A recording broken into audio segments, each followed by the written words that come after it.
Há poucas coisas que tentam ser extremamente apelativas e juvenis, pois esses são os únicos dois motivos para High School of the Dead existir. E eu não posso dizer que ser juvenil e apelativo é necessariamente o problema, mas normalmente as coisas com essas características não costumam ser muito boas. Eu não preciso dizer que High School of the Dead não quebra esse padrão. Então, bom, vamos começar falando dos personagens, ou a falta deles. Temos o nosso protagonista Takashi, ele é radical demais para uma pessoa comum compreender. Ele perdeu sua namorada Rei para Hisashi, seu melhor amigo, e por isso ele tem um conflito de dualidade entre o seu coração. Ele carrega um grande fardo, pois um apocalipse zumbi aconteceu e Hisashi acabou sendo mordido por um. Então Takashi teve que sujar suas mãos e matar seu melhor amigo, e com isso ele está cheio de rancor e sofrimento, mostrando o quanto a vida dele e o sofrimento são inigualáveis. Toda vez que Takashi conquista algo, ele faz um monólogo dramático para mostrar o quão maneiro, maduro e perspicaz ele é. Mas acima de tudo, ele é too edgy for you. Ele é tão edgy que deixa Shadow the Hedgehog no chinelo. Já a Rei está ocupada demais para pensar em ter uma personalidade, porque ela é um verdadeiro exemplo de mulher. Ela está ocupada demais esperando ser resgatada, reclamando que seu namorado morreu, reclamando que seu ex-namorado é indelicado, mesmo que depois ela volta a namorá-lo de qualquer jeito. Ela fica pelada em público, ela mostra sua calcinha nos momentos mais indecentes, e é isso que ela faz. Ela não precisa de uma personalidade. A Saya é uma das várias garotas no meio desse harém. Ela é uma tsundere, um dos arqueotipos menos recorrentes nas criações japonesas. Ela não apenas é o dere mais raro, como também é excepcionalmente bem feita nessa questão, pois ela é extremamente instável emocionalmente e muda de humor constantemente, algo que não é nem um pouco irritante para o telespectador, reforçando essa incrível e original personalidade dela. Ela também é uma das únicas que não luta, pois ela é o cérebro do grupo. Vamos ignorar que praticamente todo mundo é o cérebro do grupo, mas ela é um pouco mais cérebro do que os outros. Antes falei que o Takashi era muito edgy, mas ele possui uma incrível concorrente para esse incrível posto. Conheçam Saeko, ela é uma espadachim muito habilidosa, não só isso, como ela é uma pessoa extremamente fechada e séria. Ela compreende a situação e sempre sabe o que fazer em apuros. Só que ela apresenta um passado negro. Ela matou uma pessoa, mas a realidade é que ela gostou disso e então ela é meio que uma psicopata, assim como é a mais forte do grupo, com armas brancas. Possui uma crise de dupla, tripla, quádrupla, ou seja lá quantas personalidades for. Então muitas vezes, principalmente quando ela está perto do Takashi, ela começa a agir de forma completamente diferente. Ela fica passiva, abobada, ela nem se incomoda pelo Takashi ver ela pelada. Apenas no episódio em que eles se perdem do grupo, aí ela misteriosamente se sente desconfortável com isso. São muitas camadas para uma pessoa comum como eu e você compreender a verdadeira complexidade dessa criação. Ok, parece com essa ironia chata. É que esses 4 personagens eu necessitava apresentar eles de forma ironicamente, pois eu não ia conseguir apresentar eles de outra forma. Nós também temos a Alice. Ela é uma criança inútil. Shizuka se resume em uma enfermeira com peitos enormes. Pelo menos a Alice era inútil, mas tinha 9 anos. Ao contrário da Shizuka, que não chega a ser inútil e sem atrapalhar a todos. A sobrevivência do grupo é dificultada por ela. Ela não contribui em nada. Na primeira vez que ela é introduzida, ela fica apenas gemendo enquanto um dos estudantes morre tentando salvar ela. Lembrando que ela deve ter no mínimo uns 20 anos. E como ela é apenas peso de papel pro grupo, eles decidem que ela deve dirigir o carro que eles usam em alguns momentos. Afinal, ela tem carteira e até nisso ela consegue atrapalhar. É uma péssima motorista, até a Alice poderia dirigir melhor. É esse o nível de ruindade da Shizuka como motorista. Eu nem imagino o que ela fazia como enfermeira. Provavelmente matava as pessoas tentando curar até um resfriado. Tudo que sobra nela é uns 15 quilos de peito, que provavelmente são só gordura, né? E pra completar, ainda por cima, as poucas coisas que ela precisa fazer, ela faz de má vontade. E por último nós temos o Kouta, ele é o gordinho, nerd, otaku, pervertido e fracassado, tudo isso para que todo otaku se identifique com ele. Mas ao mesmo tempo ele esconde seu lado edgy, ele é um perito em armas. Esse é o personagem que é feito para você gostar. Mas isso é tão óbvio para qualquer um que o efeito não ocorre, pois é uma tentativa tão tryhard de fazer um personagem com extremos opostos, fazendo você gostá-lo por ele agir com duas personalidades exageradamente opostas, que você acaba não gostando de nenhuma delas. Mesmo assim, ele continua sendo o melhor personagem de High School of the Dead, pois ele é o único decente, não é bom nem ruim, apenas aceitáveis para os padrões de High School, o que já está ótimo para mim.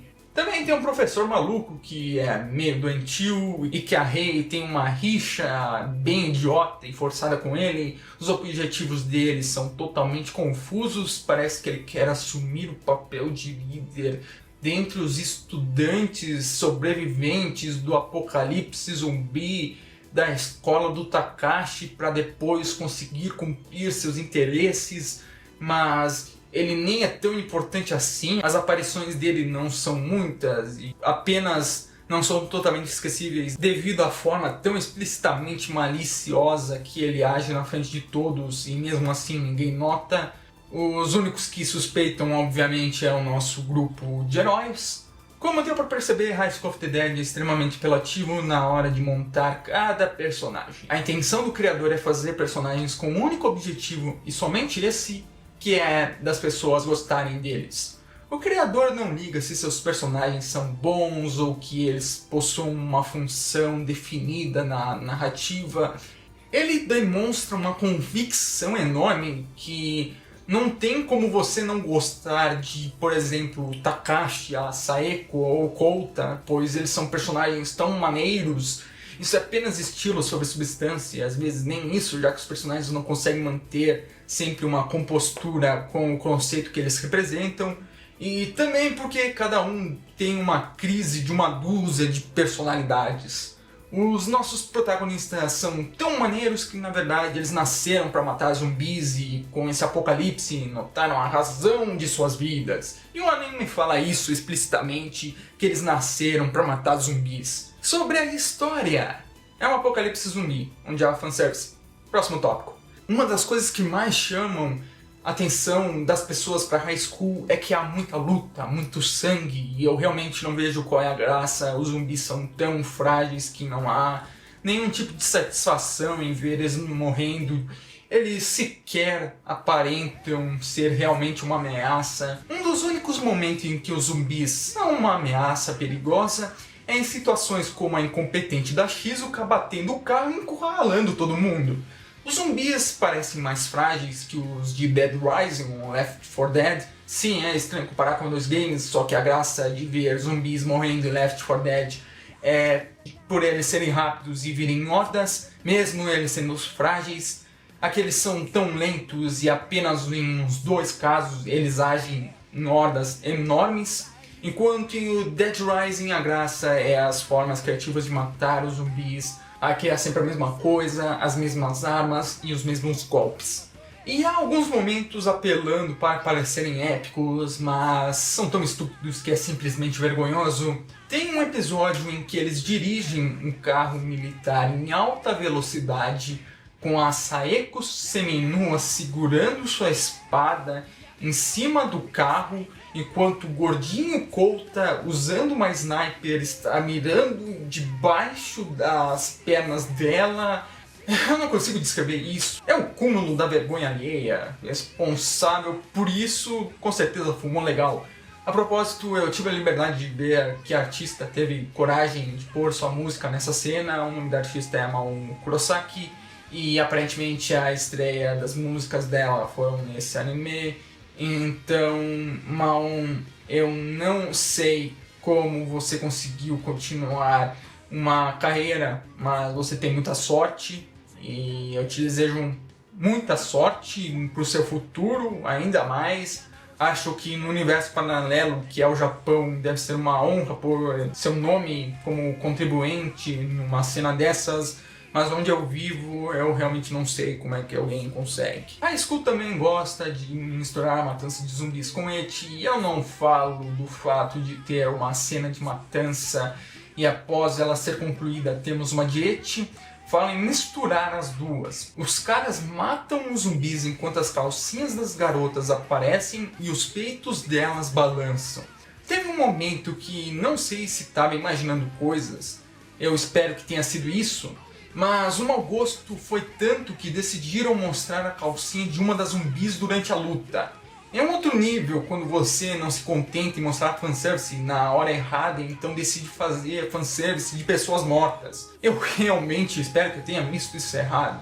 Também não vou rever para comprovar isso, e se isso aconteceu mesmo eu prefiro fingir que não vi nada. A definição de eti para High School é bootshot na hora errada. Não sei como alguém fica excitado assistindo isso, pra mim o efeito é o contrário. Sério, é nojento a forma que é apresentada. O mais próximo que temos de um eti é lá pela metade dos episódios em que as garotas ficam inteiramente peladas enquanto a Shizuka fica bêbada. Pra falar a verdade, essa é a pior parte do anime, pois não tem nenhum tipo de truque minimamente diferente. Tem a cena da garota babando sem nenhum motivo, a cena da garota usando avental de garçonete, a cena de uma pegando no peito da outra, sabe? Os truques mais básicos que você já viu em todo lugar e de forma muito melhor. Eu nem sei como tem gente que fica excitado com algo tão baixo, barato e desesperado. Mas pra mim o principal problema é a necessidade de tentar mostrar os grandes horrores do apocalipse zumbi. Se você já viu qualquer um dos meus vídeos, principalmente o anterior sobre Sakura Trick, você já deve ter notado que eu odeio discussões deslocadas. Que é o caso daqui. Tecnicamente, pelo menos a discussão é indireta, pois eles gostam de mostrar cenas com personagens sofrendo. Por exemplo, nós temos uma mulher que vê seu marido morrendo diante de seus olhos, enquanto isso diversos zumbis cercam ela. Desesperada, ela continua gritando para que seu marido acorde, só que ele já estava morto, até que ela perde a razão e começa a esfaquear ele, enquanto os zumbis se preparam para matar ela. Falando desse jeito, parece que se trata de apenas uma cena filler qualquer, mas High School me passava uma convicção enorme de que eles realmente pensavam que aquilo era uma cena incrível ou chocante. A realidade é justamente o contrário. Se eu nunca tivesse visto High School e alguém me mostrasse essa cena sem nenhum contexto, o último lugar que eu imaginaria que ela viria é de High School. Pra falar a verdade, essa cena provavelmente funcionaria muito melhor se eu visse ela sem contexto de onde ela veio, pois eu iria imaginar que havia tido um desenvolvimento que eu não acompanhei e que resultou naquilo.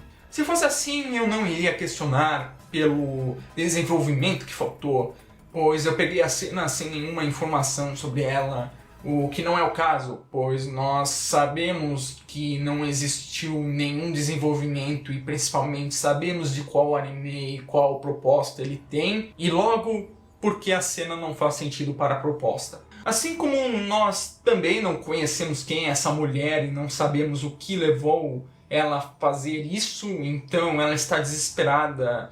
Porque sim, o que já destrói a discussão que estão tentando te convencer, e isso é só um dos exemplos. Tem um cara que perde a família toda e fica louco. É claro que tem os monólogos dramáticos do protagonista, entre outras coisas. Eu honestamente tenho a sensação que os roteiristas estão chamando o telespectador de idiota em pensar que alguém em algum momento caiu nisso e que realmente acham que estão questionando os grandes horrores do apocalipse zumbi. Eles simplesmente jogam qualquer coisa achando que estão fazendo uma mensagem provocativa, estão questionando as coisas. Antes, quando explicava cada personagem, deixei algo de lado para falar só agora. A questão é o roteiro e todos os 500 gêneros abordados que tentam agradar os 500 públicos-alvos entram em conflito com os personagens. A única maneira de eu deixar passar aqui é caso aqui tivesse os melhores personagens já criados, o que não é o caso. pois personagens precisam ser coerentes com o gênero e a situação proposta. É por isso que nós não vemos uma yandere em K-On! Só que como High School of the Dead tenta misturar tantos gêneros, os personagens precisam se encaixar em cada um dos vários cenários propostos. E, na melhor das hipóteses, cada um se encaixa em uns 3, pois temos comédia, ação, ecchi, suspense, horror, drama, harém e muitas outras coisas. Pra ser justo, nem todos os personagens participam de cada tipo de gênero abordado. Só que somando isso com o fato de que cada transição entre cenas de 2 gêneros diferentes vão sobrepondo uma outra, sem uma espécie de espaçamento, ficando desorientado e sem foco quando esses elementos aparecem, e então todos os gêneros abordados sofrem com isso. Em um bom anime como Hunter x Hunter, há bom espaçamento entre os gêneros e, acima de tudo, uma transição gradativa para você não se perder com a direção oposta que cada arco quer tomar. Em um spin-off, uma das coisas mais comuns é mudar a personalidade de alguém da série original, justamente para evitar isso, pois por mais que as pessoas reclamem que isso destruiu todo o personagem, é algo essencial e básico. Isso até me lembrou de que há alguns meses atrás eu havia assistido Gakkou Gurashi, e a ideia é até semelhante, pois mistura moe com apocalipse zumbi. Eu praticamente tinha certeza que ia dar errado, e apesar de não ter virado nenhuma masterpiece, pelo menos fizeram um trabalho decente entendendo como uma narrativa funciona quando se trata de misturar gêneros opostos. Não só isso, como deram uma razão de por que esses gêneros coexistem em Gakkou Gurashi. Em contrapartida, enquanto eu assistia a High School of the Dead, eu me sentia ofendido por essas idiotices que tentavam me fazer engolir. Sendo que agora eu acredito que estava exagerando, pois enquanto há coisas como Mirai Nikki que explicitamente me ofenderam, High School of the Dead apenas me irritou por um momento. Vou contar um segredo, eu não estou irritado por qualquer coisa do tipo enquanto estou pensando em High School of the Dead. Na verdade, eu só estou forçando meu tom de voz, pois na verdade eu havia escrito essa review algumas semanas depois de ter assistido e eu não consigo ficar incomodado com os aspectos que eu mesmo estou apontando, pois ele não me deu uma impressão forte realmente. O único motivo que eu não vou me esquecer de High School é a quantidade enorme de momentos que me irritaram, fora isso é esquecível. Pelo lado bom, o que impede de ser pior é que ainda há alguns momentos decentes, mas especificamente o OVA que pelo menos é um pouco mais focado. Pelo menos o autor foi um pouco ousado na tentativa de fazer essa mistura de tantos elementos. Por outro lado, esta é a coisa mais sem foco que eu já vi na minha vida. É incrível como ele tenta fazer algo cool para os adolescentes, tentando parecer tantas coisas que acho que só você sendo adolescente para gostar mesmo. E a causa de tudo isso é um ciclo sem fim entre personagens mais bidimensionais do que caixas de papelão, falta de foco, simultaneamente falhando em tentar se diferenciar, já que nenhum dos gêneros satisfazem sua proposta, péssimas transições, e cada um desses defeitos afeta o outro, pois não há clareza na estrutura narrativa. Acredito que até uma criança subconscientemente perceberia que há erros nessa estrutura. Não me leva a mal, eu já vi coisas bem piores que High School of the Dead, mas acho que até mesmo elas sendo piores, pelo menos elas sabiam os fundamentos básicos de como contar uma história.